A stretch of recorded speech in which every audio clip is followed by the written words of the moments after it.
Baik, selamat pagi untuk saudara-saudara yang ada di Indonesia dan selamat sore untuk saudara-saudara yang ada di Amerika. Hari ini tanggal 20 Mei 2023 kita akan melanjutkan eh, pembelajaran kita dalam buku Kabar Kesukaan yang ditulis oleh Pendeta Wagoner. Dan seperti biasa teman-teman, sebelum kita mulai, mari kita meminta bimbingan Tuhan. Baik, mari kita berdoa. Kita berdoa. Bapa kami yang di surga, kembali lagi kami anak-anak-Mu datang ke hadirat-Mu. Kami bersyukur dan berterima kasih Bapa untuk kesempatan yang begitu indah yang Bapa berikan bagi kami untuk mempelajari akan firman-Mu, kekabaran yang Tuhan rindukan supaya kami umat-umat-Mu mengerti untuk kebaikan kami dan persiapan kami bagi kedatangan Tuhan yang kedua kali. Terima kasih Bapa untuk berkat-berkat yang akan kami rasakan sepanjang Bible Study ini.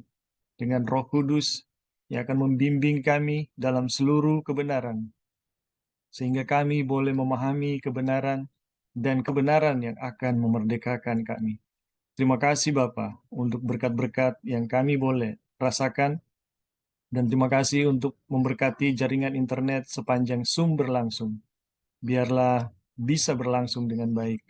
Dan memberkati juga saudara-saudara kami yang lain yang mungkin belum terhubung dengan kami. Biarlah berkat-berkat surga yang sama boleh menjadi bagian kami semua. Ya Bapa, kami mau serahkan hidup kami, Bible Study ini ke dalam tangan. Inilah doa kami, dalam nama Yesus kami sudah berdoa. Amin. Baik teman-teman, saat ini kita akan melanjutkan ya pembelajaran kita dari minggu yang lalu. Kita telah mempelajari ada dua subtopik ya. Yang pertama mengenai eh, Yesus datang, dia datang lahir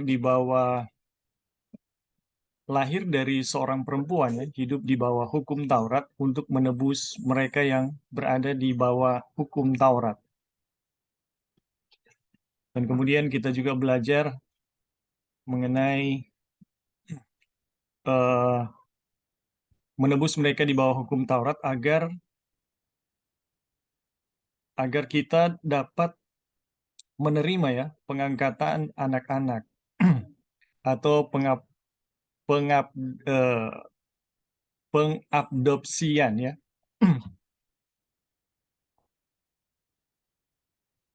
Jadi kita akan ulangi sedikit ya teman-teman, eh, apa yang telah kita pelajari pada minggu yang lalu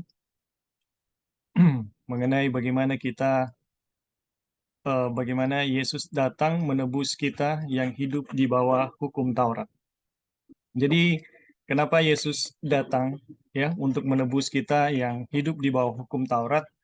Karena tidak ada seorang pun yang hidup di bawah hukum Taurat yang bisa bebas, merdeka ya, keluar dari hukum Taurat, karena tidak ada seorang pun ya yang benar ya. Dan keadaan hidup di bawah hukum Taurat itu keadaan yang dikutuk ya, dikutuk oleh hukum Taurat. Kita mengalami kesusahan, kita mengalami kesulitan, ya kita mengalami ketidakberdayaan, kita diperhamba oleh dosa, diperhamba oleh keinginan, dan bahkan kita sampai pada kematian ya. Ini adalah satu keadaan-keadaan yang menunjukkan kita hidup di bawah hukum Taurat ya. Dan itulah pekerjaan hukum Taurat untuk mereka yang tidak hidup di dalam hukum Taurat ya. Jadi kita yang tidak memenuhi hukum Taurat itu akan dihukum oleh hukum Taurat karena kita tidak memenuhi tuntutannya. Dan keadaan-keadaan seperti ini ya, keadaan-keadaan yang seperti ini itu yang dibuat oleh Yesus ketika Yesus datang menebus mereka yang hidup di bawah hukum Taurat. Keadaan-keadaan seperti itu yang ditebus oleh Kristus. Jadi ketika kita eh, ketika kita menerima penebusan ya dari Kristus, keadaan-keadaan seperti itu yang Yesus mau hindari ya, agar supaya kita tidak alami, teman-teman. Terlebih ketidakberdayaan ya terhadap dosa, karena semua kita hidup di bawah dosa ya, dan tidak berdaya dengan dosa-dosa yang kita lakukan. Tidak ada seorang pun ya yang berkuasa terhadap dosanya sendiri. Dan keadaan-keadaan seperti ini, Yesus mau tebus kita, atau ketika Yesus datang menebus kita, keadaan-keadaan seperti ini yang eh, dilepaskan dari keadaan kita ya.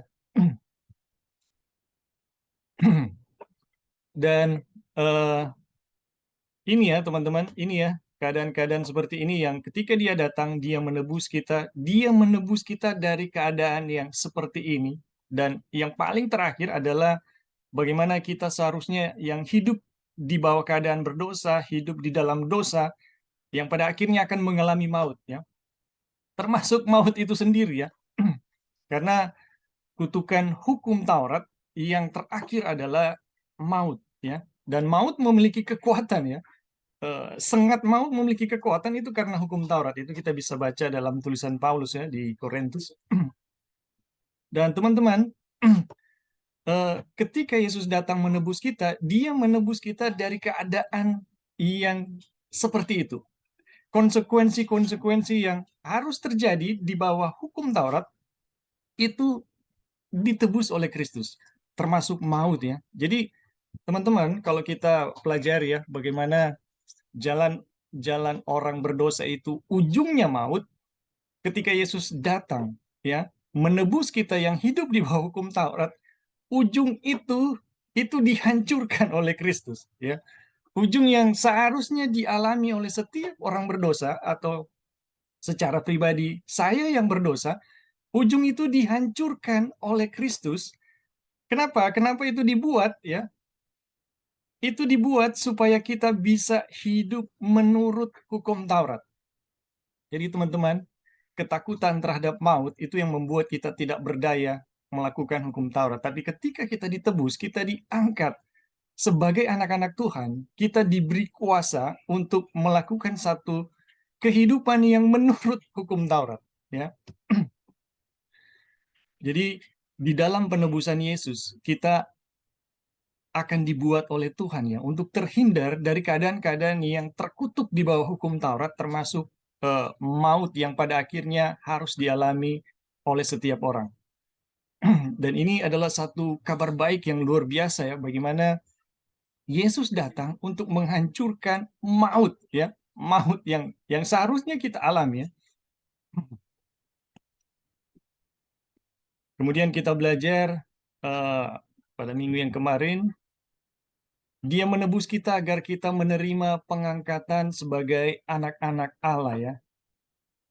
Anak-anak di sini dalam pengertian anak-anak Allah, karena di dalam pasal ini dibahas juga ya mengenai anak-anak durhaka. Dan pengangkatan anak ya, pengangkatan anak-anak ini adalah pengangkatan sebagai anak-anak Allah. Ini berbeda dengan anak-anak durhaka ya. Dan ketika kita ditebus atau ketika kita mengalami penebusan, kita secara otomatis mengalami yang namanya pengangkatan anak atau pengadopsian anak ya. Dan teman-teman, anak-anak yang sebelum diangkat dan anak-anak yang diangkat itu adalah dua keadaan yang berbeda.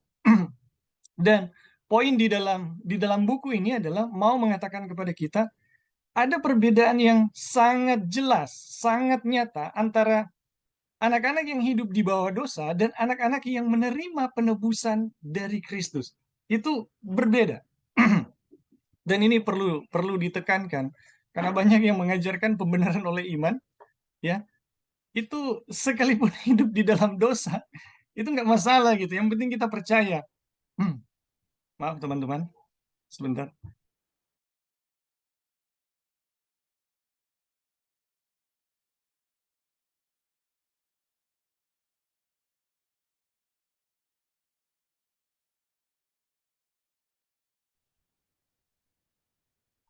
Baik. Jadi teman-teman, kenapa kita perlu mempelajari bahwa ketika Yesus menebus kita, Yesus mengangkat kita sebagai anak-anak Allah, ini berbeda dengan keadaan kita sebagai anak-anak durhaka, karena ada ajarannya yang mengajarkan bahwa kalau kita ditebus, kita nggak ada bedanya gitu dengan orang-orang berdosa gitu. Yang penting istimewanya kita memiliki Yesus, kita dikasihi oleh Yesus. Waduh, ini satu hal yang berbeda ya, yang diajarkan oleh pekabaran yang sedang kita pelajari. Ketika kita ketika kita diadopsi oleh Tuhan, ya, karena kita ditebus olehnya, kita itu berbeda dengan anak-anak sebelum diangkat ya. Dan ini adalah dua kehidupan yang berbeda. Kalau kita kalau kita sebelum diangkat sebagai anak-anak Allah, kita hidup di bawah hawa nafsu yang menguasai kita di dalam dosa. Kalau ketika kita diangkat ya sebagai anak-anak Allah, teman-teman, kita hidup di dalam kebenaran, hukum yang hukum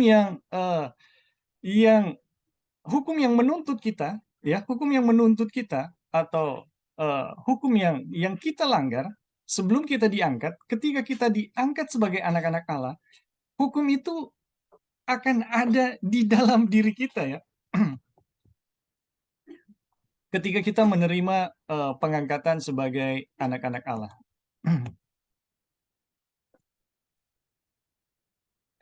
Jadi teman-teman, itu yang kira-kira yang kita pelajari pada eh, minggu yang lalu ya, minggu yang lalu.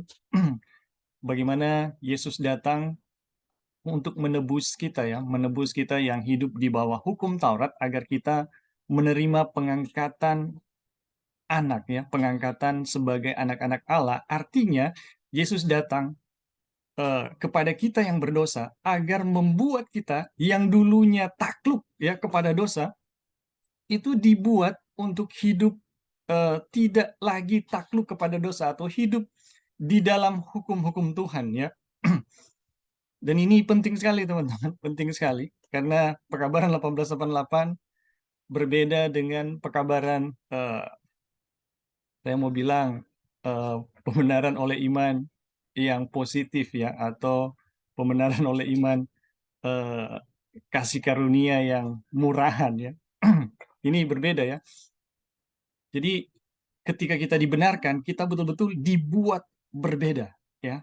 Ini kita pelajari di buku ini, kita pelajari di buku Christ and His Righteousness sama ya.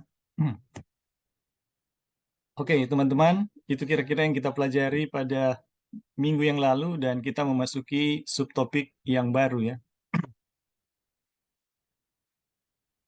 Disaksikan oleh Roh. Jadi ketika kita diangkat ya, kita disaksikan ya, atau menerima kesaksian dari Roh. Dan Rohlah yang memberi kesaksian. Karena Roh adalah kebenaran dan karena kamu adalah anak, maka Allah telah menyuruh Roh Anaknya ke dalam hati kita yang berseru, ya Aba, ya Bapa, atau Bapa, Bapa. Ya, jadi teman-teman, ketika kita diangkat sebagai anak-anak Allah, ini bukan hanya sekedar klaim, oh saya anak Allah gitu. Ya, saya telah dibenarkan. Ini bukan klaim, tapi ketika kita diangkat sebagai anak, ada Roh yang akan menyaksikan bahwa kita betul-betul anak. Ya, ini bukan hanya sekedar rasionalisasi, saya telah selamat gitu. Tapi kesaksiannya nggak ada gitu. Teman-teman, ketika kita diangkat sebagai anak, ada kesaksian dari Roh Tuhan yang meneguhkan bahwa memang kita adalah orang-orang yang telah ditebus, ya, orang-orang yang telah diangkat sebagai anak-anak Allah. Ini Roh yang akan memberi kesaksian, dan ini teman-teman tidak bisa dibuat-buat ya. Ini adalah sesuatu yang spontan terjadi di dalam kebenaran. Ya, ini tidak mungkin direkayasa. Oh, alangkah satu kegembiraan dan damai ya yang datang dengan masuknya Roh ke dalam hati sebagai penduduk yang tetap, bukan hanya sebagai tamu tetapi sebagai pemilik tunggal. Jadi ketika Roh Tuhan ya bersaksi kepada kita bahwa kita adalah anak-anak Allah, inilah gambaran, ya, inilah kenyataan di mana Roh Tuhan atau Tuhan menjadi pemilik tunggal hati kita, teman-teman. Jadi dengan kata lain, ketika kita menerima pengangkatan anak, ya, atau ketika Roh Tuhan bersaksi bahwa kita adalah anak-anak Allah, teman-teman, itu artinya Tuhan telah menjadi pemilik tunggal hati kita. Wah, ini luar biasa ini. Jadi hati kita tidak mungkin bercabang, teman-teman.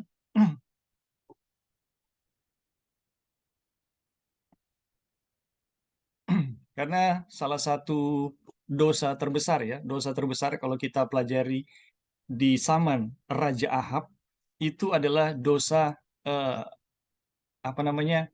Bercabang hati.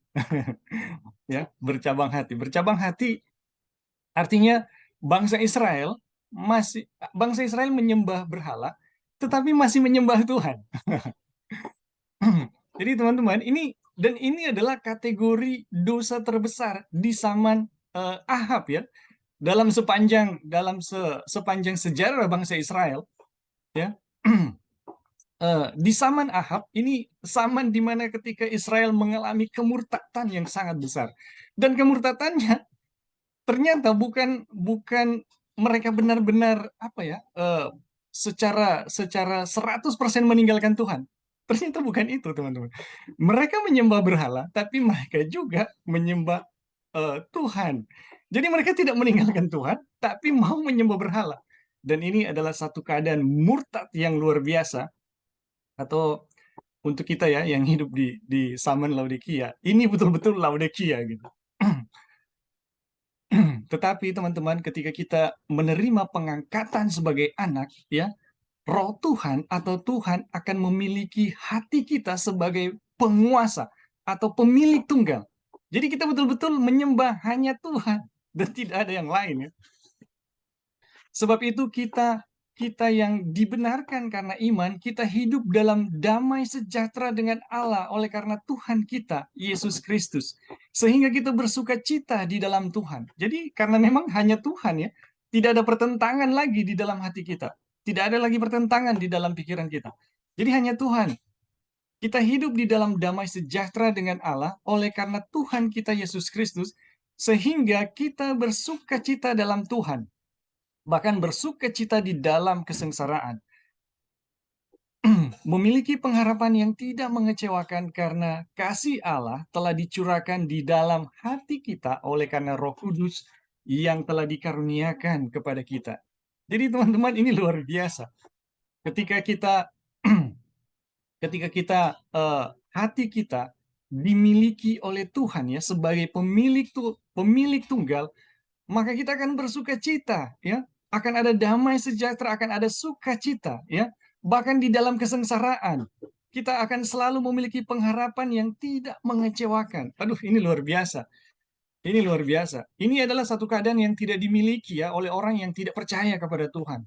Orang yang tidak percaya kepada Tuhan, ketika ada tantangan sedikit langsung depresi, ketika ada masalah sedikit langsung stres, ya, langsung hidup di dalam keadaan-keadaan yang tidak berpengharapan.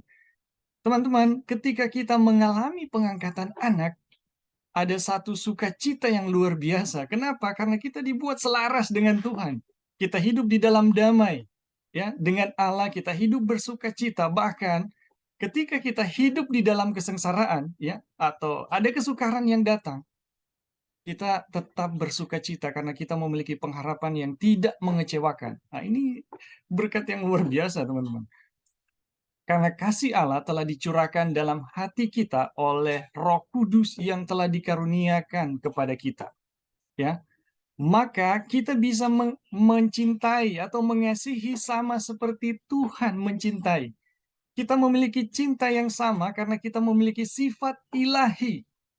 Teman-teman, apa artinya memiliki cinta yang sama dengan Tuhan? Ya, ini cinta yang sama dengan Tuhan. Yesus mengajarkan kita, ya, hendaklah kamu sempurna sama seperti Bapamu di surga adalah sempurna, ya. Yang ketika Dia memberi, ya, ketika Dia memberkati, itu tidak dipengaruhi oleh orang orang yang akan diberkati gitu. Itu tidak akan dipengaruhi oleh orang-orang yang akan menjadi subjek ya, atau objek dari berkatnya. Itu tidak akan dipengaruhi, teman-teman. Jadi mau benar atau berdosa, Tuhan tetap memberkati. Jadi manusia sering ya, kita berbuat baik karena orang lain itu baik ya. Kita mengasihi karena orang lain mengasihi. Tetapi ketika kita mendapatkan pengangkatan sebagai anak, kita mendapatkan kekuatan ya. Kita mendapatkan kekuatan untuk mengasihi atau mencintai sama seperti Tuhan mencintai. Kita mampu memberikan pelayanan kasih kepada sesama kita, itu bukan karena mereka, tapi karena ada sesuatu yang memang benar-benar kita bisa berikan sebagai sesuatu yang baik kepada mereka. Dan ini adalah berkat yang luar biasa, teman-teman. Roh itu bersaksi bersama-sama dengan roh kita bahwa kita adalah anak-anak Allah. Barang siapa percaya, ia mempunyai kesaksian itu di dalam dirinya. Jadi teman-teman, ketika kita menerima pengangkatan sebagai anak-anak Allah, inilah berkat-berkat yang akan kita terima ya. Inilah berkat-berkat yang akan kita terima.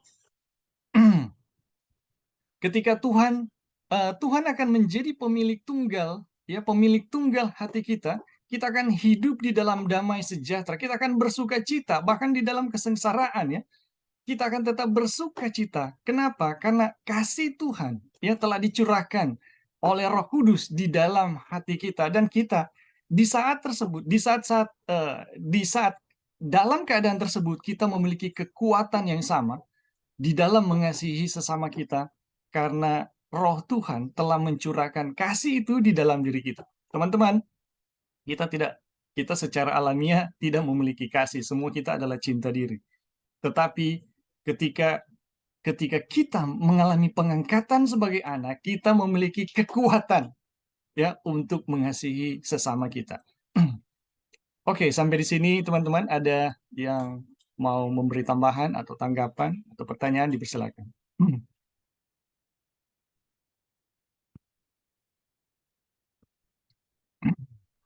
Halo, Bing. Ya, silakan Joy. Ya, terima kasih atas kesempatan sama sahabat teman-teman semua. Jadi di sini saya bisa melihat satu hal yang sangat luar biasa ya, bagaimana kalau Roh Kudus itu kalau Roh Kudus itu menguasai diri kita. Di sini dikatakan bahwa walaupun kita dalam kesengsaraan, kita itu akan tetap bersuka cita ya teman-teman.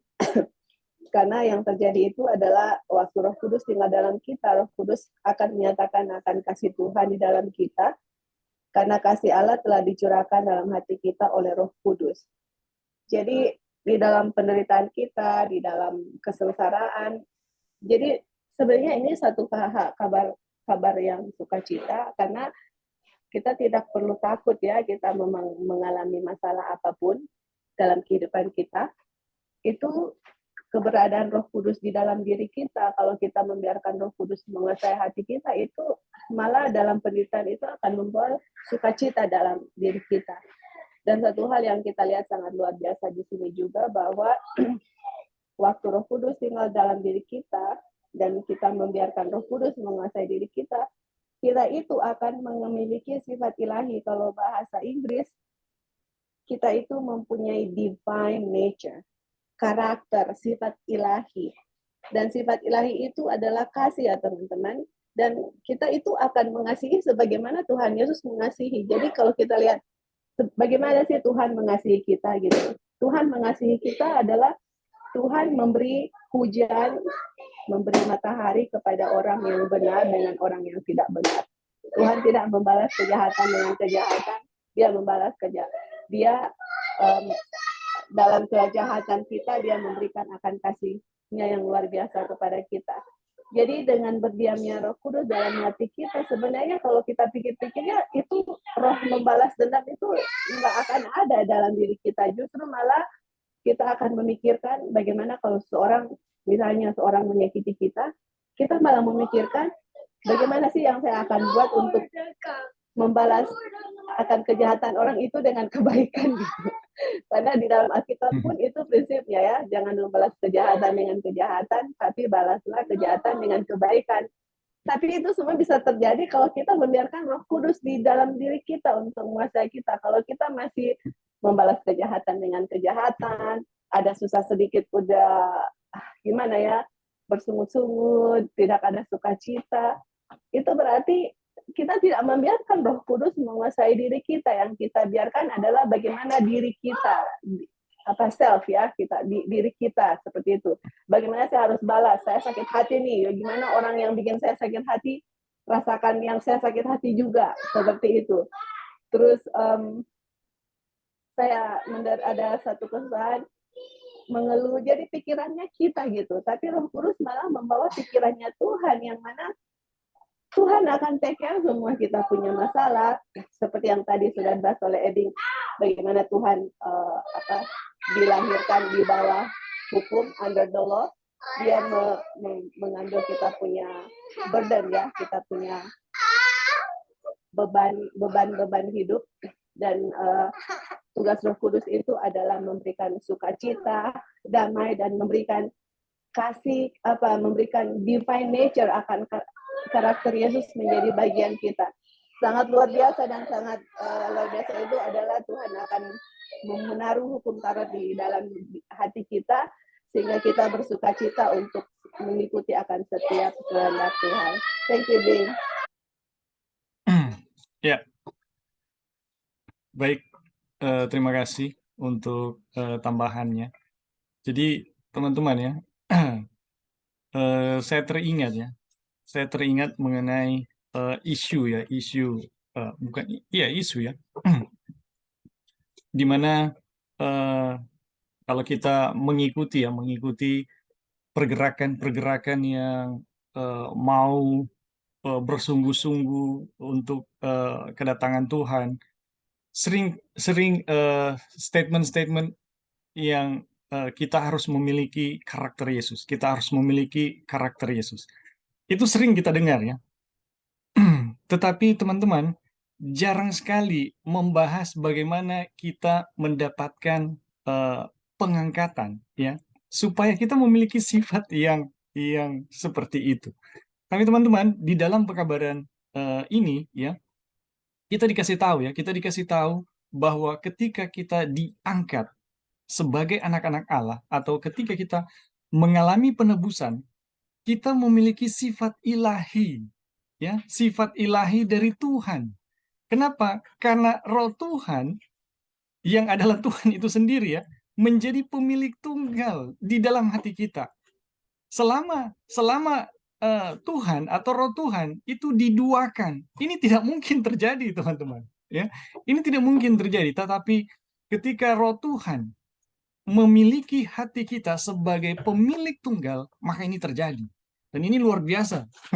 Tetapi inilah keadaan ketika kita diadopsi ya, ketika kita diangkat sebagai anak-anak Allah. Oke, masih ada lagi teman-teman yang lain yang mau memberi tambahan? Dipersilakan.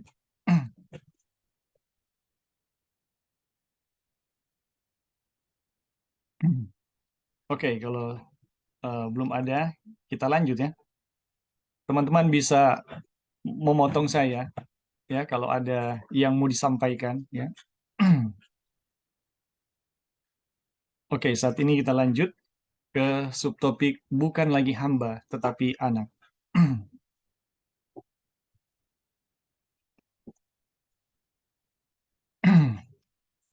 Jadi kamu bukan lagi hamba melainkan anak.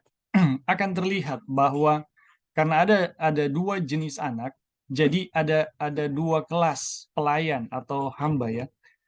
Pada bagian pertama bab ini kita memiliki kata-kata anak yang digunakan untuk mereka yang tidak dewasa, tidak mempunyai panca indera yang terlatih untuk membedakan yang baik daripada yang jahat ya.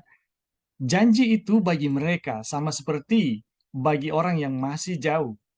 Tetapi masih harus dilihat apakah mereka akan dengan menerimanya menjadi bagian dari kodrat ilahi, dan dengan demikian adalah anak-anak Allah. Jadi janji itu bagi anak-anak yang belum dewasa atau anak-anak durhaka ya. Tetapi masih harus dilihat apakah mereka akan menerimanya ya sehingga menjadi bagian dari kodrat ilahi. Dengan demikian ya adalah anak-anak Allah. Sementara mereka adalah anak-anak murka, manusia adalah hamba dosa, bukan hamba Tuhan. Jadi anak-anak yang di dalam kondisi belum diangkat sebagai anak-anak Allah, ini anak-anak murka ya, anak adalah hamba dosa, bukan hamba Tuhan. Ya, kemudian kita lihat ya, anak Allah adalah seorang hamba, tetapi seorang hamba dalam pengertian yang jauh berbeda dari hamba yang dimaksud di sini. Karakter seorang hamba tergantung pada tuan yang dilayaninya. Jadi teman-teman, anak-anak Allah juga adalah seorang hamba, tetapi di sini dia adalah bukan hamba seperti hamba dosa ya, di mana karakter dari tuan yang adalah dosa itu betul-betul merusak ya, betul-betul merusak dan menghancurkan. Tetapi ketika anak-anak Allah menjadi hamba-hambanya Tuhan, tentu ya, menjadi hamba Tuhan, di dalam Tuhan ada begitu banyak berkat dan kebaikan, teman-teman. Karakter seorang hamba bergantung pada Tuhan yang dilayaninya. Dalam pasal ini, kata hamba selalu berlaku bukan untuk hamba-hamba Allah yang benar-benar anak, ya, tetapi untuk hamba-hamba dosa. Antara hamba seperti itu dan anak ada perbedaan yang besar. Di sini kita lihat poinnya. Budak tidak dapat memiliki apapun. Dia tidak memiliki kendali atas dirinya sendiri. Dan ini adalah ciri khasnya. Jadi teman-teman, selama kita masih menjadi anak-anak durhaka, kita adalah budak dari dosa. Kita adalah hamba dari dosa. Dan ciri dari bahwa kita belum diangkat sebagai anak, atau ciri dari kita belum ditebus sebagai orang yang hidup di bawah kutuk hukum Taurat, cirinya adalah kita tidak memiliki kendali ya atas diri sendiri. Aduh, ini luar biasa. Jadi teman-teman, sering kita dengar ya ungkapan ketika orang emosi, oh saya sudah tidak terkendali gitu. Tetapi teman-teman, ya, inilah ciri dari orang-orang yang tidak memiliki kendali atas dirinya sendiri, atau inilah ciri dari orang-orang yang menjadi hamba dosa atau yang belum diangkat sebagai anak-anak Allah. Sebaliknya, anak yang dilahirkan merdeka memiliki kekuasaan atas segala sesuatu yang diciptakan. Aduh, ini luar biasa. Ini luar biasa. Jadi kebalikan dari hamba dosa, ya, anak yang dilahirkan merdeka, ya, atau hamba Allah memiliki kekuasaan atas segala sesuatu yang diciptakan. Waduh, ini luar biasa ini. Seperti pada mulanya, karena ia memiliki kemenangan atas dirinya sendiri. Jadi teman-teman, orang yang ditebus atau orang yang diangkat sebagai anak-anak Allah, itu cirinya memiliki kuasa atau kemenangan ya atas diri sendiri. Jadi tidak ada alasan bahwa saya emosi gitu. Tidak ada alasan bahwa saya hilaf ya. Ini tidak ada alasan. Ketika kita diangkat sebagai anak-anak Allah atau ditebus dari kutuk hukum Taurat, kita memiliki kekuatan untuk menang atas diri sendiri atau memiliki kendali atas diri sendiri.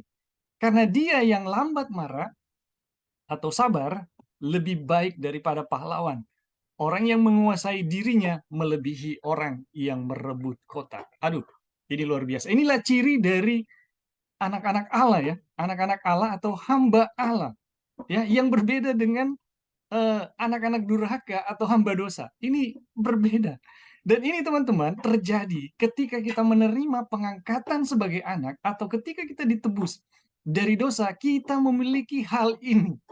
Jadi teman-teman, kita harus bisa menerima dengan rendah hati ya, ketika kita masih belum ya masih belum bisa mengendalikan diri sendiri atau diri masih begitu menguasai kita. Kita begitu reaktif terhadap stimulan yang terjadi, langsung marah, langsung tersinggung.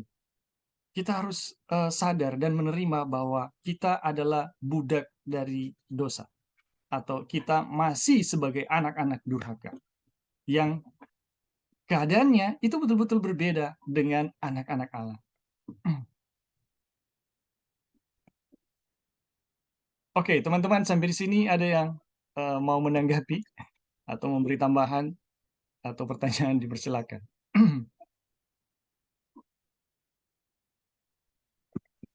Ya, halo Bing. Ya, silakan Joy. Ya, ini bagus sekali ya menjadi self examination atau bisa menjadi apa ya untuk kita bisa periksa diri kita sendiri karena ingat ya teman-teman untuk orang yang menerima warisan itu hanya anak ya. Jadi hamba itu tidak akan menerima warisan atau anak-anak yang belum dewasa dalam hal ini. Jadi kita lihat di sini untuk salah satu ciri seorang anak. Jadi dia ternyata adalah dia bisa menguasai dia punya diri sendiri ya. Aduh, dan tidak cepat marah. Dan itu kebanyakannya adalah masalah dari kita semua masing-masing dalam berbagai aspek gitu. Mungkin dia masalah dengan keluarga, anak-anak, atau tetangga, atau tempat kerja, atau apapun itu, sometimes kita lose control begitu terhadap diri kita sendiri. Dan ini membuktikan bahwa kita diingatkan kembali bahwa kita masih belum belum dewasa atau kita masih berada dalam perbudakan dosa, masih di bawah budak begitu. Dan puji Tuhan, Tuhan sudah mengingatkan kita kembali bahwa kalau kita membiarkan Tuhan memiliki diri kita sebagai penduduk yang tepat dan dia menguasai kita sepenuhnya, itu karakter Tuhan itu akan menjadi milik kita gitu. Dan kita bisa menguasai diri kita sendiri dengan Tuhan melakukan di dalam kita. Dan ini adalah ciri-ciri dari anak-anak Tuhan yang dinyatakan dalam buku Galatia. Jadi apa sih sebenarnya untuk kita bisa menjadi exam kita punya diri sendiri, gimana kira-kira kalau saya ini sudah menjadi anak-anak Tuhan atau masih menjadi hamba dosa, ini sudah diingatkan kembali ya kepada kita semua dan kepada saya secara pribadi. Dan puji Tuhan, pada saat ini Tuhan memberikan peringatan dan sekaligus memberikan janji untuk kita bahwa Tuhan yang akan menolong kita, Tuhan yang akan melakukan di dalam kita, dan peringatan kepada kita untuk mengingatkan kita kembali bahwa memang kita semua masih mau tidak mau berada dalam perbudakan dosa dan Tuhan mau melepaskan perbudakan itu. Dan kapan Tuhan mau melakukan itu? Ya saat ini ya, Tuhan mau kita saat ini menjadi kita adalah anak-anak Tuhan dan anak-anak yang dewasa yang memiliki akan sifat karakter Tuhan, dan di sini juga adalah seorang hamba Tuhan sama-sama memiliki sifat dan karakter dari Tuhannya itu sendiri. Oke, thank you Bing, itu aja kita punya tambahan. Ya, baik. Terima kasih Joy untuk tambahannya. Ada teman-teman yang lain yang mau memberi tambahan? Silakan.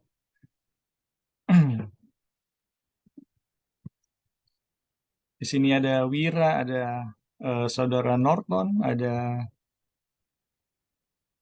Brother Dolphin, Sister Telly, dan Brother Jackie Runtu. Brother Lauri juga. Ada tambahan?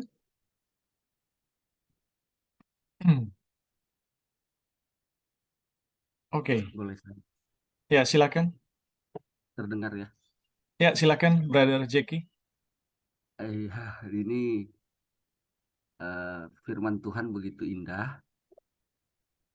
Dan kalau kita dengar firman Tuhan ini sebenarnya adalah kalau dibilang di bawah hukum Taurat itu sangat mengerikan. Tidak ada harapan apa-apa bagi kita. Tetapi ketika ada firman Tuhan ini yang mana kita diadopsi, lalu diyakinkan bahwa adopsi itu kita betul-betul anak, ini sebenarnya adalah merupakan satu kabar gembira yang membuat kita bersuka cita begitu. Tapi kan ini ada hal-hal yang kita bisa lihat di dalam kehidupan kita sehari-hari yang masih kita gumuli. Tetapi kata pergumulan ini juga kadang-kadang adalah merupakan satu usaha di dalam diri. Nah, usaha di dalam diri inilah yang kadang-kadang menjadi problema di dalam kehidupan kita, karena itu kita menganggap sebagai jasa kita. Eh, jadi kalau saya mendengar pekabaran-pekabaran yang indah ini, saya hanya mengaminkan di dalam diri saya. Amin, Amin. amin, amin. Karena ketika saya mau bilang, iya, saya mau begini. Iya, iya Tuhan, tolong saya. Itu selalu saya akan dapati saya gagal. Tapi kalau kalau saya aminkan saja, lalu itu membuat diri saya kosong. Dan ketika diri saya kosong, saya hanya memandang kepada Yesus. Janji-janjinya yang begitu indah. Jadi saya hanya mau mendengar firman itu. Firman itu berkuasa di dalam diri saya. Jadi ketika saya dengar ini pekabaran yang indah, amin Tuhan. Amin. Dan ketika kita memandang diri kita, oh udah ada perubahan begini, kadang-kadang itulah yang akan eh, mencemarkan firman Tuhan itu karena ada di dalam diri kebanggaan diri. Jadi selalu mengaminkan setiap kebenaran firman Tuhan. Amin, amin. Eh, Melihat diri lemah, lalu terus mengandalkan Tuhan lagi, begitu. Itu yang saya ketahui. Mohon diluruskan kalau ada sesuatu yang kurang. Makasih. Ya, baik. Terima kasih untuk Brother Jeki Runtu. Ya, jadi saya rasa itu benar demikian ya. Dimana ketika kita sering bergumul ya, kita dapati itu menjadi semacam pembenaran terhadap dosa-dosa kita ya. Padahal pergumulan itu terjadi karena kita mengusahakannya gitu. Tapi kalau kita membiarkan Tuhan ya, membiarkan Tuhan yang bekerja, maka tidak ada ya yang mustahil bagi Tuhan. Karena semua kebenaran ya yang tidak tidak muncul di dalam diri kita itu bukan Tuhan tidak melakukannya, kita yang menghambat pekerjaan Tuhan. Ya, Tuhan bekerja di dalam diri setiap orang. Tidak ada satu orang pun yang dilewati oleh Tuhan di mana Tuhan tidak berusaha untuk menyelamatkan mereka. Tetapi pemahaman seseorang tentang Tuhan atau diri seseorang itulah yang menghambat pekerjaan Tuhan ya. Dan teman-teman, di sini kita belajar bagaimana supaya Roh Tuhan yang bekerja dengan bersusah payah itu bisa bekerja dengan sepenuhnya ya di dalam diri kita melalui pekabaran ini.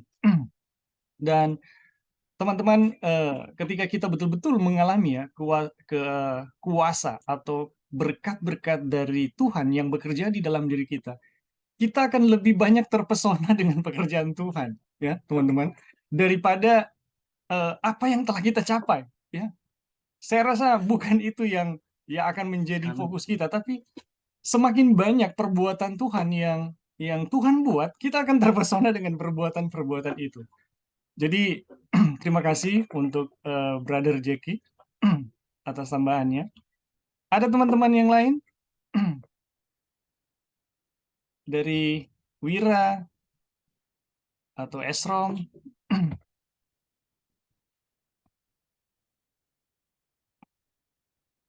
Ya, jadi teman-teman, pekabaran ini memang mengarahkan kita ya untuk bisa eh, mengalihkan ya pandangan kita dari diri kepada Tuhan ya.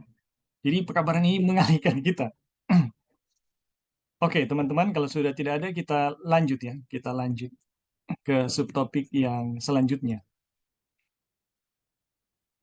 Abing, masih boleh? Oh ya, silakan Brother Dolphin. Ya,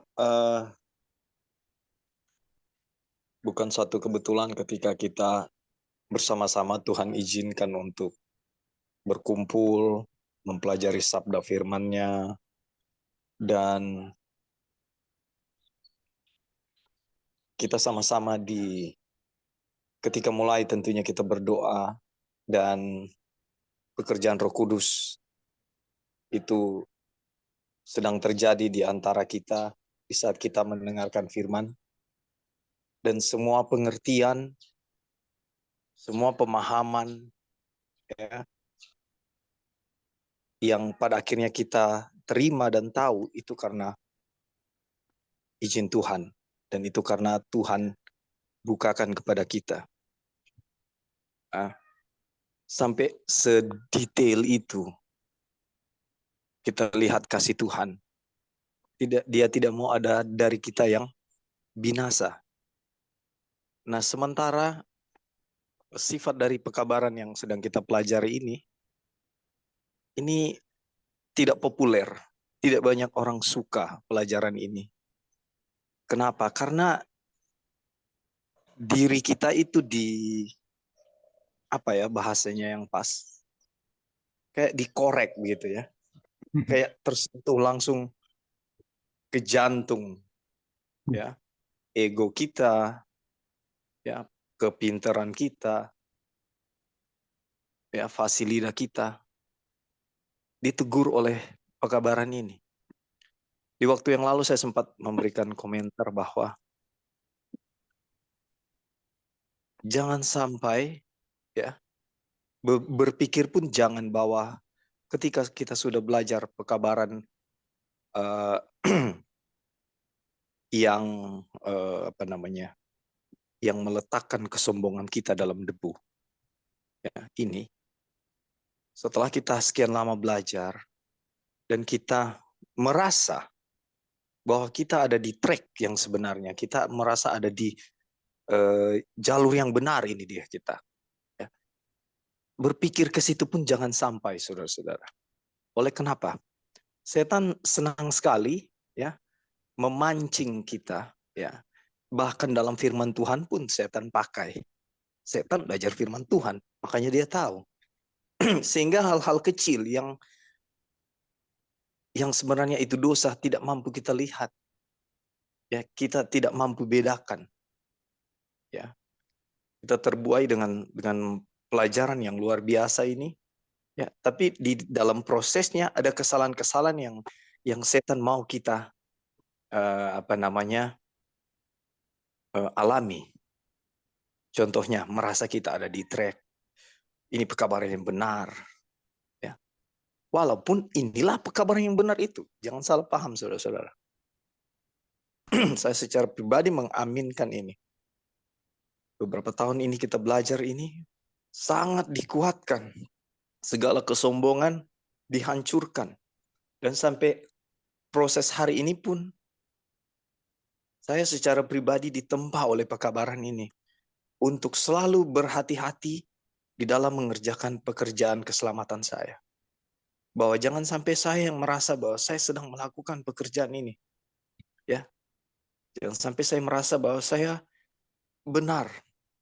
Ketakutan-ketakutan seperti itu yang saya alami. Oleh karena apa? Di masa lalu ketika mendapat satu pekabaran, saya merasa luar biasa sekali pekabaran ini. Impact-nya kepada orang lain, ya, saya mau bilang kamu salah, saya benar. Jadi yang saya mau bilang adalah saudara-saudara, kita bersyukur, puji Tuhan, kita dituntun, dan seperti brother siapa tadi, maaf saya lupa namanya, Jackie Runtuh. Ya, brother Jackie, ya, biarlah itu mengalir di dalam diri kita pribadi masing-masing secara natural, secara cara Tuhan. Ya, kita tidak bisa mengusahakan apa-apa untuk keselamatan kita. Kita bukan apa-apa, kita tidak bisa apa-apa, karena Tuhan Yesus bilang, di luar aku kamu tidak dapat berbuat apa-apa. Itu jadi prinsip pegangan kita. Nah, ketika kita harus menurut hukum sana sini, kita harus bikin ini, kita harus bikin itu. Ini hari Sabat, semua hukum jadi ketakutan. Ya, semua hal untuk hukum-hukum itu jadi satu hal yang bukan menyenangkan. Pelajaran ini mengajarkan bahwa ketika kita beriman ya kepada Kristus, dan itu adalah iman Kristus yang kita miliki, memberikan kekuatan kepada kita, ya, karena Dia yang melakukan penurutan hukum itu di dalam diri kita, sehingga jelas bahwa kita tidak perlu melakukan apa-apa, kita tidak perlu dengan bahasa Manado yang selalu kita gunakan adalah bakuat. Kita nggak perlu baku. Kita nggak perlu harus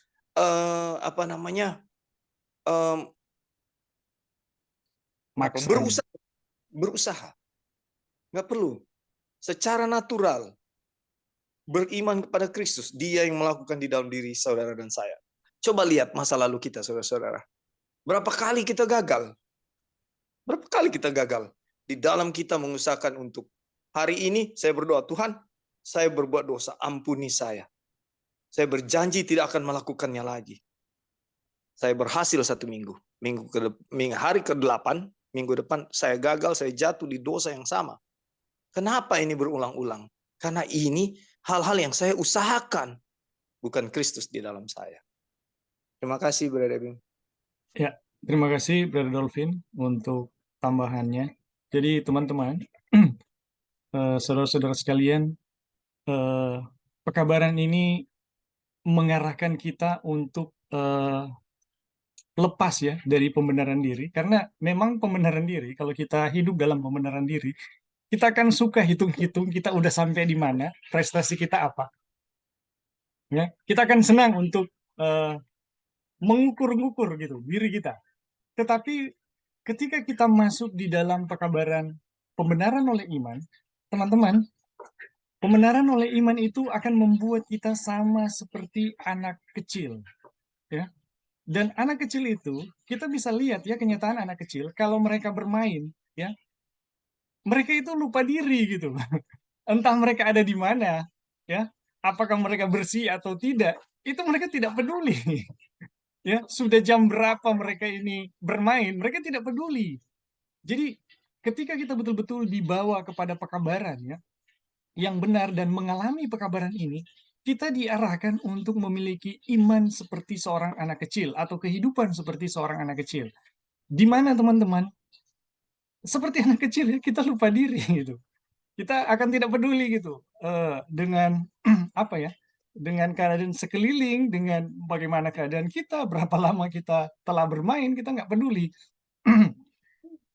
Dan demikianlah ya teman-teman, ketika kita betul-betul ya dibawa oleh pekabaran untuk menghilangkan diri sendiri, kita akan lebih terpesona dengan Yesus daripada keadaan-keadaan kita gitu. Dan ya kita lupa diri gitu. Jadi terima kasih untuk teman-teman yang sudah menambahkannya. Memang kita tidak akan, pekabaran ini ya, tidak akan membuat kita meninggikan diri atau memuliakan diri atau mengukur diri ya. Tetapi kita akan melihat dan terpesona kepada apa yang Tuhan sedang buat atau apa yang Tuhan telah buat di dalam diri kita. Boleh sedikit lagi? Oh ya, silakan Brother Jackie. Ya, kata anak-anak itu tidak peduli keadaan, ya itulah anak-anak nih. Iya, Tapi Bapak akan panggil kita, lalu kemudian kasih tahu iya, yang sesuatu yang benar. Lalu kita akan iya, amin, iya. iya, Ada rasa penurutan. Tapi iya, aminkan saja setiap firman itu maksudnya. Jadi bukan kemudian kita apa tidak peduli, tapi nggak ada skeptis. tuntunan, nggak ada bimbingan. Ya, bimbingan itu terus ada. Disitulah kita selalu ingin belajar, selalu ingin dituntun pada kedewasaan supaya kita tetap bertumbuh. Tetapi itu sekali lagi bahwa ini akan membuntuti kita terus sebenarnya di bawah hukum Taurat itu. Itu yang membuat kita selalu waspada kan, waspada. Ya itulah yang diingatkan sama orang tua. Waspada, sehingga kita memang selalu lari, ingat lagi, lari kepada orang tua, lari sama orang tua.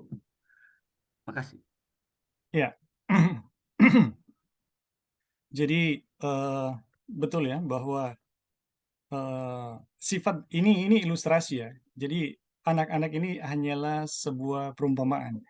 Jadi teman-teman, ketika kita mengalami kondisi seperti ini ya, memiliki iman seperti anak-anak, ya kita tidak akan, ini kita ingat ya pelajaran dari Jones ya, A.T. Jones, bahwa ciri dari anak kecil ya, dia tidak tahu apa-apa gitu, dia tidak tahu apakah dia seorang pakar atau mengetahui ya, tidak mengetahui, dia tidak tahu gitu. Yang dia tahu adalah bagaimana dia fokus dengan sesuatu yang sedang dia hadapi ya. Dan salah satu ciri yang dia sebutkan adalah seperti yang tadi ya Brother Jackie sudah katakan, ketika ada perkataan dari bapaknya, ya dia tidak akan skeptis ya. Oh, kenapa Bapak? Tidak akan ada seperti itu. Jadi roh anak kecil adalah roh penurutan ya teman-teman, roh yang betul-betul percaya dan dia tidak mengarah kepada diri ya, tetapi kepada apa yang sedang dia fokuskan sebagai satu kesenangan, tapi ketika ada kata-kata dari orang tuanya, oh dia dengan senang hati gitu untuk melakukannya. Tidak ada roh skeptis ya untuk mempertanyakan firman dari Bapak atau mulai mengkaji apakah benarkah ini yang Bapak katakan ya. Tidak ada yang demikian ya. Tetapi roh seorang anak itu betul-betul mau menuruti apa yang dikatakan oleh orang tuanya. Oke, mungkin seperti itu ya teman-teman. Atau masih ada tambahan? Halo, Bing. Ya, silakan, Sister Joy. Ya, saya mau berbagi sedikit aja ya pengalaman dari bacaan ini, yang mana seorang hamba dia punya karakter sama seperti tuannya, dan karakter Tuhan Yesus yang sangat melekat di kita punya pikiran itu adalah di Filipi 2 ya ayat 5-8, yaitu Tuhan tapi tidak menganggap dirinya satu hal yang harus dipertahankan ya untuk sama seperti Tuhan, tapi dia merendahkan diri menjadi manusia. Jadi itu sifat merendahkan diri itu selalu apa ya, kayak for some reason itu kayak stuck di kita punya pikiran, yang mana Tuhan itu selalu merendahkan diri. Dan pekabaran ini, yang pekabaran malaikat ketiga yang menaruh kesombongan manusia itu ke dalam debu tanah itu memang stuck juga di kita punya pikiran. Dan itu bukan hanya berlaku terhadap hal-hal kerohanian, tetapi semua aspek di dalam kita punya kehidupan pribadi ya. Jadi ada satu situasi yang mau tidak mau itu di dalam diri kita pribadi itu bisa menjadi satu kesombongan diri ya, menjadi satu hal yang bisa kita manusia itu berbangga. Kemudian saya tidak mau itu terjadi dalam diri saya.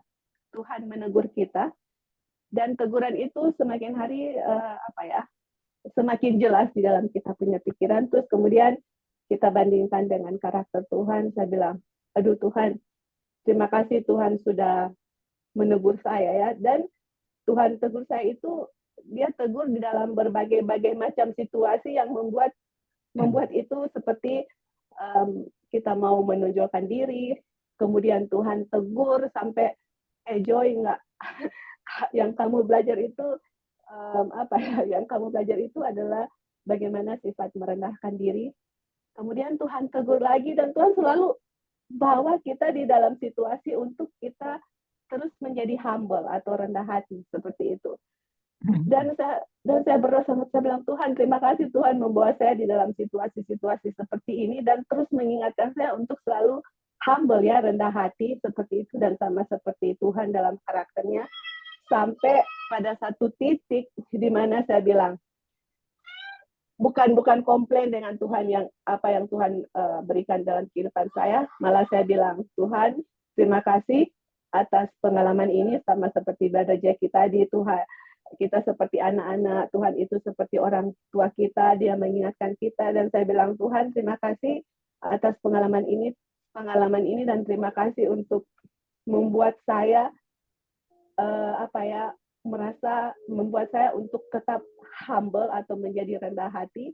Dan saya berdoa sama Tuhan seperti doa yang Ellen White juga doakan. Saya bilang, Tuhan, kalaupun Tuhan lihat, saya bilang, kita anak-anak, kita nggak tahu sometimes Tuhan, bukan sometimes, Tuhan lebih mengetahui diri saya daripada saya sendiri gitu. Dan saya ingat cerita Petrus ya, dia pikir dia tahu dirinya, tapi Tuhan lebih tahu. Dan saya bilang, Tuhan, kalau Tuhan melihat, kalau Tuhan sudah melihat lebih jauh. Kalau ada sesuatu pun, ada kesombongan dari diri kita atau ada sifat pride sedikit, please langsung tegur. Bikin apapun itu Tuhan langsung tegur untuk mengingatkan saya untuk tetap humble. Jadi istilahnya kalau kita ditegur, sometimes kan ada orang, maksudnya ada kecenderungan untuk melawan. Tuhan tidak seperti itu. Tapi pas kita ditegur, kalau kita pasrah, ya betul Tuhan, saya seperti ini Tuhan. Kalau kita pasrah dan kita membiarkan diri kita ditegur, teguran itu akan menjadi satu sukacita untuk kita. Dan terima kasih Tuhan sudah tegur. Dan kalau Tuhan melihat ada kecenderungan di depan, please langsung tegur seperti itu. Dan saya nggak mau dalam situasi yang kita hadapi itu hanya dengan kita punya kesombongan diri, itu membuat saya hilang. Saya nggak mau. Yang saya belajar dari buku Kabar Kesukaan, dari buku Pekabaran Malaikat Ketiga, ini terlalu luar biasa dan terlalu indah. Saya nggak mau untuk hal-hal duniawi apapun, untuk bisa hilang kerajaan surga, untuk bisa hilang tinggal dengan Tuhan selama-lamanya, untuk merasakan kasih Tuhan itu. Saya nggak mau itu untuk hilang, dan saya mau itu untuk dialami ya, sampai eternity gitu. Dan aduh, puji Tuhan teman-teman, pengalamannya sangat luar biasa. Dan kita masing-masing semua mengalami pengalaman masing-masing, tapi ujung-ujungnya yang saya mau share sama teman-teman adalah kalau kita menyerahkan kita punya kekurangan dosa kita kepada Tuhan, membiarkan Roh Kudus menegur kita, itu teguran itu akan menjadi satu sukacita untuk kita, bukan menjadi satu hal yang kalau kamu nggak ikut kamu akan hilang atau menjadi beban berat. Enggak teman-teman, itu menjadi satu sukacita sampai datang kepada satu poin yang mana Tuhan please tegur. Kalau Tuhan sudah melihat itu mulai tumbuh lagi dari diri kita, langsung ditegur untuk kita kembali lagi humble ya. Apapun kita punya masalah, masing-masing kita punya masalah masing-masing, dan itu saya mau share dengan pengalaman kita sendiri. Dan puji Tuhan, Ellen White bilang adalah kalau kita dengan anak-anak kita, misalnya kita sabar, anak-anak punya kenakalan, cengeng, dan semua itu, Ellen White bilang, Bapa kita di surga jauh lebih sabar daripada orang tua yang ada di dunia yang menghadapi anak-anaknya. Oke, thank you, Bing. Baik, terima kasih Sister Joy untuk tambahannya. Jadi teman-teman semakin jelas ya bahwa pekabaran ini menjadikan kita seperti anak kecil ya yang rendah hati, dan kita bersyukur ya teman-teman ketika kita diinsafkan oleh Tuhan dengan keadaan apapun ya, supaya kita meninggalkan dosa-dosa. Dan anak kecil itu lebih suka fokus ya kepada apa yang dia senangi gitu, apa yang dia senangi. Dan dalam hal ini ya teman-teman, ketika kita memiliki roh anak kecil, kita akan lebih terpesona dengan apa yang Tuhan buat ya. Dan tentunya ya ketika kita mendengarkan firman Tuhan, kita juga dengan roh anak kecil akan memiliki satu roh yang suka menurut ya, bukan sebaliknya, bukan skeptis ya. Mau menurut tapi skeptis. Wah, ini sama juga ya teman-teman.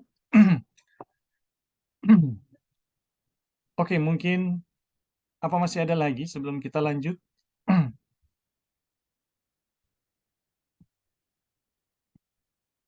Oke, kalau sudah tidak ada kita lanjut ya. Mungkin ini subtopik yang terakhir.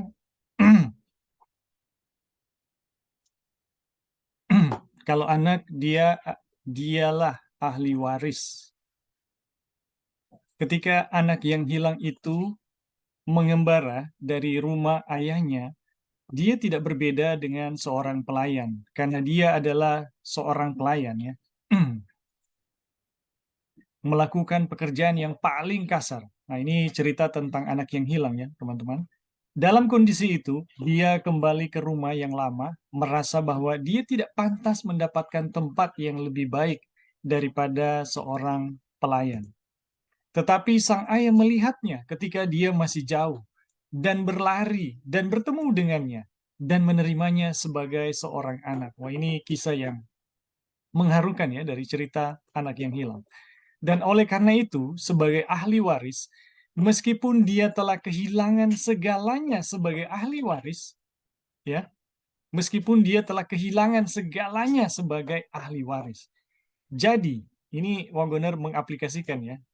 Jadi, kita telah kehilangan hak kita untuk disebut anak. Wah, ini luar biasa, teman-teman. Sebenarnya inilah kenyataan ya. Kita sebenarnya telah kehilangan hak kita karena kita telah menghambur-hamburkan warisan yang kita terima ya, dan telah menghabiskan harta pusaka. Inilah kenyataan manusia kita. Namun Allah menerima kita di dalam Kristus sebagai anak. Waduh, ini luar biasa ini. Dan memberi kita wewenang dan hak istimewa yang sama seperti yang dimiliki oleh Kristus. Waduh, ini luar biasa. Jadi teman-teman, sebenarnya kita tidak layak ya. Tetapi kita tidak layak untuk satu hal apapun yang baik dari Tuhan. Ini kenyataannya seperti itu. Kita layak untuk dihukum dan dibinasakan. Namun Allah menerima kita di dalam Kristus sebagai anak. Jadi karena Yesuslah ya kita diterima sebagai anak gitu. Dan memberi kita wewenang dan hak istimewa yang sama seperti yang dimiliki oleh Kristus.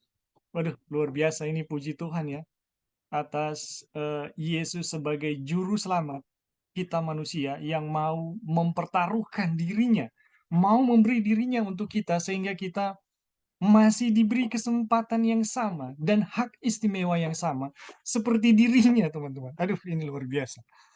Meskipun Kristus sekarang ada di surga di sebelah kanan Allah, jauh lebih tinggi dari segala pemerintah dan penguasa dan kekuasaan dan kerajaan dan tiap-tiap nama yang dapat disebut, bukan hanya di dunia ini saja, melainkan juga di dunia yang akan datang.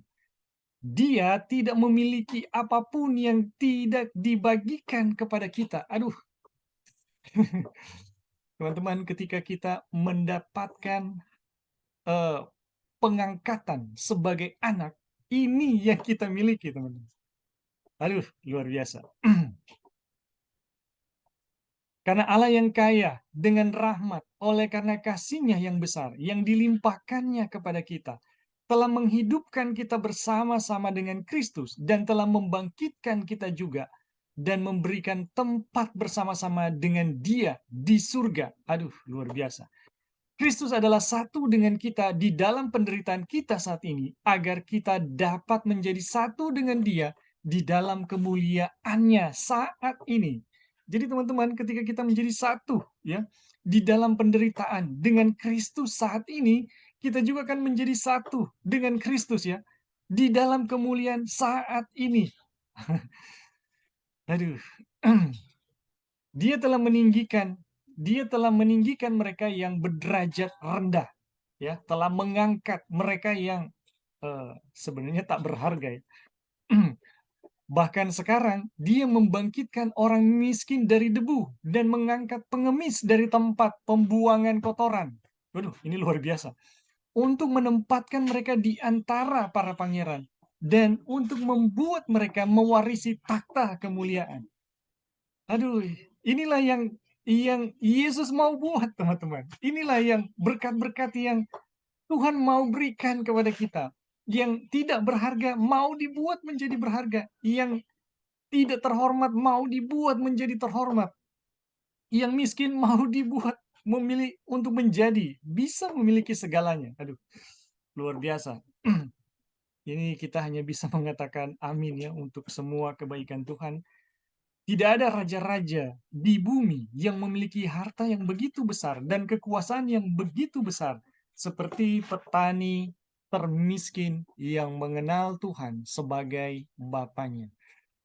Aduh, ini tidak salah tulis ini. Tidak ada raja-raja di bumi yang memiliki harta yang begitu besar atau kekuasaan yang begitu besar seperti petani miskin, petani termiskin yang mengenal Tuhan sebagai Bapanya. Teman-teman, ini satu hal yang sangat-sangat mengharukan ya. Di mana kita diajarkan mengenai kemuliaan yang sesungguhnya. Apa yang Tuhan Yesus telah buat untuk kita dan apa yang Yesus akan buat kepada kita. Aduh, bagaimana sebuah tindakan penebusan yang begitu mulia yang telah dibuat ya ketika Yesus datang sebagai manusia, ya. Dia datang di tempat kita untuk menebus kita dan untuk membebaskan kita dari kutuk hukum Taurat, untuk mengangkat kita sebagai anak-anak Allah. Ada berkat yang begitu besar yang tak terkira ya, yang Tuhan mau berikan kepada kita. Oke teman-teman, pelajaran kita sampai di sini ya. Ada teman-teman yang mau memberi tanggapan atau tambahan, dipersilakan sebelum kita menutup perjumpaan kita pada saat ini. Halo, Bing. Ya silakan Joy. Nah, ini dia, Ding. Ini perkataan-perkataan ini yang di paragraf ini, di tulisan ini sangat penuh dengan sukacita ya. Kalau kita lihat, mau lihat apa sih yang dunia mau tawarkan kepada kita, terus kita mau kehilangan apa yang Tuhan tawarkan kepada kita sebagai anak. Jadi kalau kita lihat ya, Yesus itu kan the Son of God, anak dari Tuhan. Terus kita diangkat sebagai anak-anak Tuhan. Nah kemudian apa yang Yesus miliki akan kita miliki juga, karena kita akan memiliki bersama-sama dengan Yesus begitu. Nah sekarang kalau kita mau pikirkan ya, emangnya Tuhan Yesus apa sih yang Tuhan Yesus miliki? Nah kita harus wait and see. Ada hal-hal yang sudah diungkapkan di Alkitab, tapi kita akan lihat apa sih yang Tuhan miliki di surga sebagai anak, dan itu juga akan menjadi milik warisan kita karena kita sebagai anak. Teman-teman, makanya Wagner bilang seorang petani miskin di dunia ini, yaitu tidak ada raja di bumi yang memiliki harta yang begitu besar atau kekuasaan yang begitu besar seperti petani termiskin yang mengenal Tuhan sebagai Bapanya. Iya betul, kita mau semiskin apapun di dunia ini, kalau kita tahu Bapa kita dan apa yang Bapa kita miliki, dan itu akan menjadi bagian kita, teman-teman. Saya rasa kita itu akan menjadi satu orang yang paling bersuka cita di dunia ini dengan keadaan apapun juga. Teman-teman, Bapa kita di surga, Bapa kita ya, dan kita tidak malu, bukan kita tidak malu, Bapa tidak malu menyebut kita sebagai anak-anak, dan kita itu sangat terhormat ya disebut sebagai anak. Kalau mau bilang ya anak presiden aja kan sudah menjadi satu hal yang luar biasa. Ini anak raja segala raja, bapak segala raja, bapak segala bapak, penguasa semesta alam ini, dan kita anaknya, dan kita menjadi harta inheritance, ahli waris dari seorang bapak. Teman-teman, saya punya pikiran ini, kita nggak bisa memikirkan, teman-teman. Kita punya pikiran ini nggak sanggup untuk memikirkan apa sih yang Tuhan mau berikan kepada kita sebagai anak. To be honest, secara jujur saya nggak sanggup, saya punya pikiran untuk memikirkan hal itu. Tapi kita malah hanya mengucap syukur ya, Tuhan sangat baik, teman-teman, sangat baik. Anaknya dia rela berikan anaknya untuk mati, untuk supaya kita bisa enjoy atau kita bisa menikmati ya hak waris yang dia memberikan kepada anak-anak dan kepada anaknya, dan kita juga bisa menikmati itu bersama-sama dengan Tuhan Yesus. Oke, thank you Bing, puji Tuhan. Ya, terima kasih Sister Joy untuk tambahannya. Jadi teman-teman, ini luar biasa ya, apa yang Tuhan telah buat dan mau buat ya kepada kita.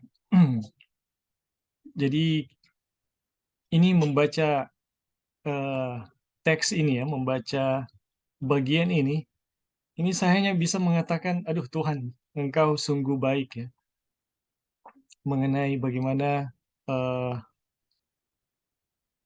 sebenarnya kita adalah anak-anak yang seharusnya ya dibinasakan, menerima murka Allah, tapi karena kasih-Nya yang begitu besar, ya, karena kasih Yesus yang begitu besar, kita mendapatkan hak waris yang sama, ya. Aduh, ini luar biasa. Dan ketika kita eh, mengalami ya teman-teman pengangkatan sebagai anak, ini luar biasa ya. Ini luar biasa. Ada berkat-berkat yang sangat-sangat besar yang menantikan ya. Oke teman-teman, apa masih ada lagi yang mau menambahkan?